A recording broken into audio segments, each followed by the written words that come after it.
to another Millennial in Debt video. If you are new here, hit that subscription button below and turn on the notification bell so you get that every single time I upload a video. Yes, 4 for 4. Same outfit. Didn't even get up and move. And you know what? The financial advice is still going to be amazing. So in this video, we're going to be talking about 10 ways that you can save money this month. The first thing we're starting off with is car insurance. And the reason we're starting off with that is because I was paying about $190 in car insurance in 2021 until I switched to another company, and I am now paying $125 a month for more coverage, right, at a lesser cost. Because that's the thing, people were like, oh yeah, it's a better price, but if I'm losing coverage, then it's not worth it. And I just so happen to agree. However, if you can find a comparable deal at another company that is cheaper, or if you can find a deal that's even better at a cheaper cost, go for it and save your coin. Save your coin this month because you deserve. The next way that you can save money this month is to always check for discounts. It doesn't mean that if you don't need something, you're gonna go out and buy it because it's discounted or because it's on sale, right? That's hustling backwards in my opinion. But what that means is if you know that you need to buy something or you're going out to buy something,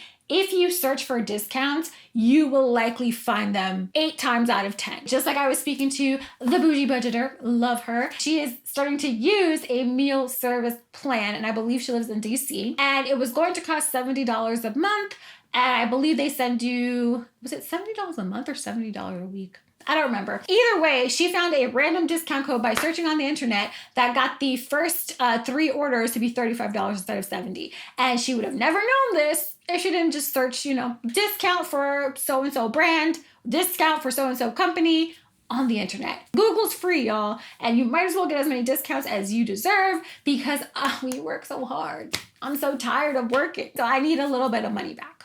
I do. Just like I told you to switch your insurance company, you also need to switch your cell phone and Wi-Fi company, which I'm currently in the process of doing because Verizon really got me messed up if they think I'm about to be paying $160 a month. I am one person. So you want to look into different companies that are going to, again, offer you a comparable deal that you already have at a better price. I have heard amazing things about Mint, which is really grabbing my attention because, like I said, Verizon got me messed up. So definitely look into switching your Wi-Fi and your cell phone to a comparable service at a lower price. The next tip that is going to save you money this month is buying smaller portions at the restaurants and at grocery stores. This really works for people who, like myself, don't have a family to feed, where I know if you have a family to feed that it takes, it's more affordable to buy in bulk, which makes sense. But if you are living alone, if you are, vibing out on your Carrie Bradshaw, I had a husband. You definitely can buy smaller portions to eliminate or lessen food waste and to save some money in your pocket. Another way to save you money this month, if you know that you need to make a really big purchase, let's say you have a purchase or a subscription that's coming up in 2 or 3 months, start saving for it now. The reason, because if you go and you just swipe, you're going to be paying interest, right? So you want to create a sinking fund for any large expenses that you know are coming up or any subscription renewals that you know are coming up, so you can start saving now and cash fund that purchase. It's worth it. Trust me, that washer dryer I bought, the love of my life right now. I had a sinking fund because I knew I did not want to carry a $3,000 credit card balance and pay interest on it. As much as I love that washer dryer, I wanted to pay the price, not the interest. Speaking of subscriptions, you already know where I'm going with this. If you're not using the subscription like you actively know you should or want to, cancel it.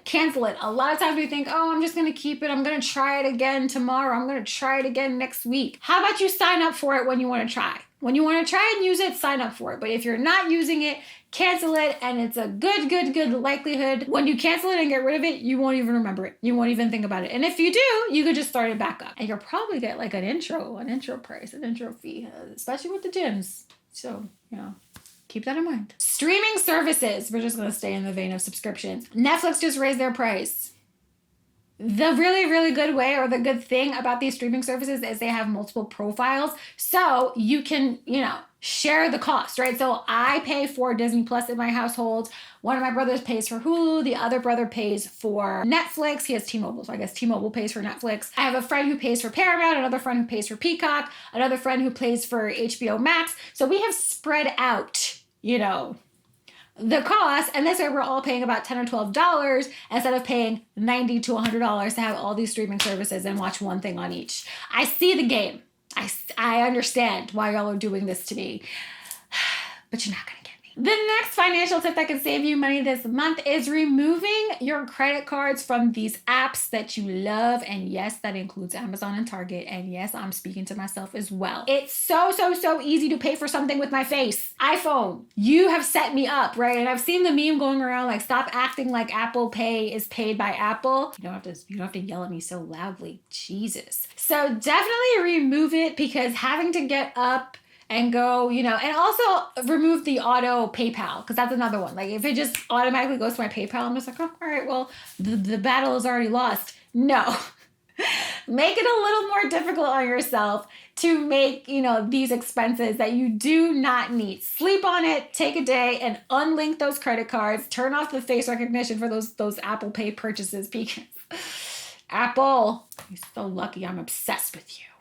And the last two are all about financial responsibility. The first thing is to create a budget that allows you to pay yourself first. Now, what that means is that you want to go into your savings first, your investing first, whatever it is. So my first paycheck of the month automatically pulls out my money into my savings account, my money into my sinking funds, my money into my investments, into my Roth IRA. Then my second check goes towards bills and all these other things that are non-negotiables, but I want to make sure that I pay myself first, because if you do it the other way, 9 times out of 10, when you get to the end, you're going to be like, ugh, I guess I have enough to go buy a McFlurry if the ice cream machine's working, right? And if you pay yourself first, you always make sure that you're putting in the exact amount that you want to reach your goal for your sinking fund, or to reach your emergency savings, or to max out your Roth IRA. Pay yourself first. And that requires you to definitely create a budget. The last tip also requires you to create a budget is to track your spending. And the reason you want to track your spending is because then you could plug any spending leaks. Do you know how many times that I have realized, oh my God, I have this like weird $3 charge. And once I realize, I'm mad at myself for not realizing earlier, like my Verizon phone bill went up by $8. Had I been tracking more aggressively like I am now, I would have noticed it when it started happening. So you definitely want to track your spending. It's not to make you feel bad about your spending. That's not what that's for, because I don't. I track my spending to make sure that I know every single dollar that's coming out of my accounts and where it's going. That saves me money, because I don't want to be paying for something that I don't even use. So please leave in the comments below and let me know how you are saving money this month. I'm avoiding Target. I will catch you in the next one. Bye. I'll also change my clothes. I'll change. I'll change the wig too. Bye.